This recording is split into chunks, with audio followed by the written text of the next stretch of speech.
वंदे मातरम भैया बहनों। अपना जो पार्ट है आरंभिक नगर, उसमें अपन ने कल पढ़ा था नगरों की विशेषता। जो आरंभिक नगर थे जैसे मोहनजोदड़ो, हड़प्पा, कालीबंगा, लोथल, इनमें क्या क्या विशेषताएं थी, जो भवनों के अवशेष मिले उसमें क्या क्या विशेषताएं देखने को मिली वो पढ़ते हैं अपन। पहली विशेषता है कि पश्चिमी भाग छोटा था लेकिन ऊंचाई पर बना था। कहां पर? हड़प्पा जो स्थल था वहां की बात है ये।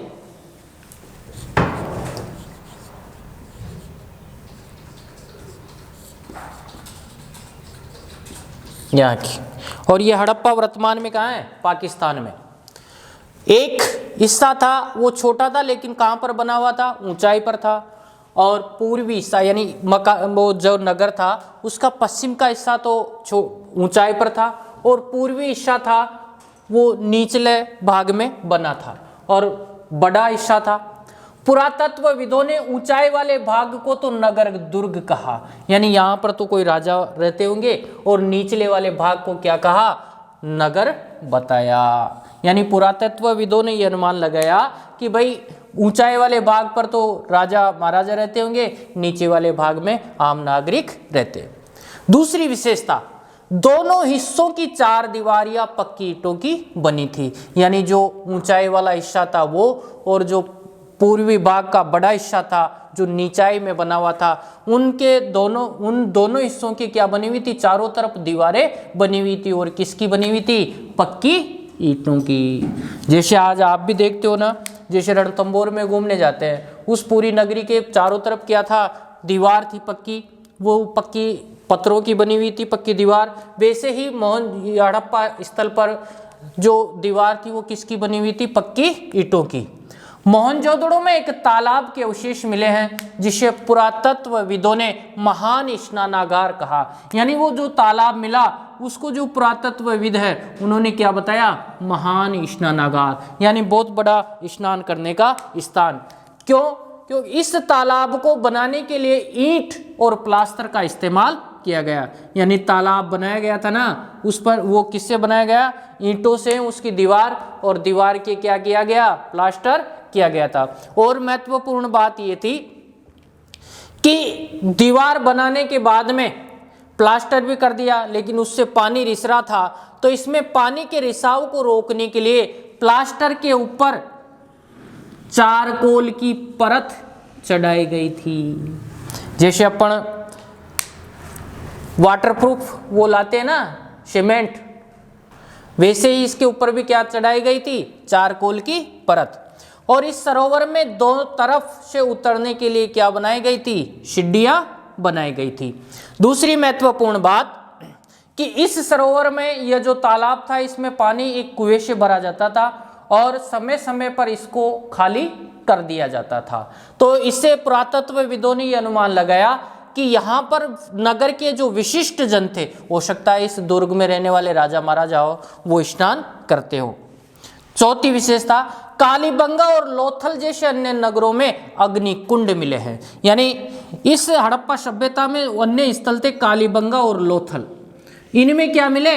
अग्निकुंड मिले। और पुरातत्वविदों ने यह अनुमान लगाया कि इन अग्निकुंडों में शायद यज्ञ किए जाते होंगे, हवन किए जाते होंगे।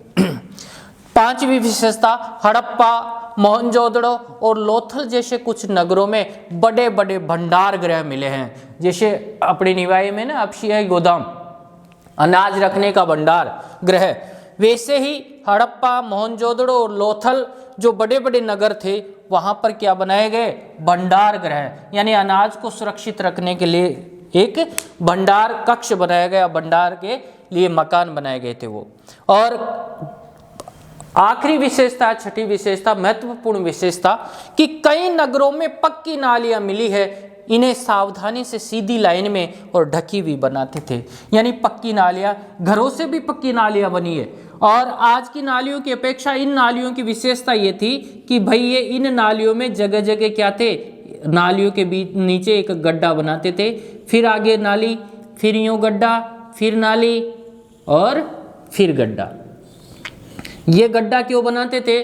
ताकि जो अपशिष्ट पदार्थ है, जो भारी है, नाली के साथ कचरा वो इसमें बैठ जाता था, यहाँ से खुली होती थी तो इससे ढकी हुई, लेकिन यहाँ पर स्थान रहता था जो समय समय पर इसकी सफाई कर देते थे। और ये कैसी थी? ढकी हुई नालियाँ थी। ये महत्वपूर्ण विशेषता है। आगे है नगरीय जीवन। नगरों का जीवन कैसा था वो देखो कि हड़प्पा के नगरों में बड़ी हलचल रहा करती होगी। यहाँ पर ऐसे लोग रहते होंगे जो नगर की खास इमारतें बनाने की योजना में जुटे रहते थे। यानी उन लोगों का एक ही काम था कि नगर की जो इमारतें बनाना है वही काम। ये संभवतः यहाँ के शासक थे। यह भी संभव है कि ये शासक लोगों को भेजकर दूर दूर से धातु, बहुमूल्य पत्थर और अन्य उपयोगी चीजें मंगवाते थे। शायद शासक लोग खूबसूरत मनकों तथा सोने चांदी से बने आभूषणों जैसी कीमती चीज़ों को अपने पास रखते होंगे। इन नगरों में लिपिक भी होते थे जो मोहरों पर तो लिखते ही थे और शायद अन्य चीज़ों पर भी लिखते होंगे जो बच नहीं पाई है। इसके अलावा नगरों में शिल्पकार स्त्री पुरुष भी रहते थे जो मकान बनाने का काम करते थे, जो अपने घरों या किसी उद्योग स्थल पर तरह तरह की चीज़ें बनाते होंगे। लोग लंबी यात्राएं भी करते थे और वहाँ से उपयोगी वस्तु भी लाते थे। यानी लंबी यात्रा करने में वहाँ पर उनको जो महत्वपूर्ण उपयोगी वस्तुएं मिल गई उसको ले आते थे और साथ ही लाते थे सुदूर देशों की किस्से कहानियाँ, मिट्टी से बने कई खिलौने भी मिले हैं जिनसे बच्चे खेलते रहे होंगे। यहाँ तक आप इसको अच्छी तरह पढ़ोगे और आपकी जो नोट्स की कॉपी है, नोट्स की नोटबुक है, उसमें ये महत्वपूर्ण विशेषताएं उतारोगे, इनको याद करोगे। धन्यवाद।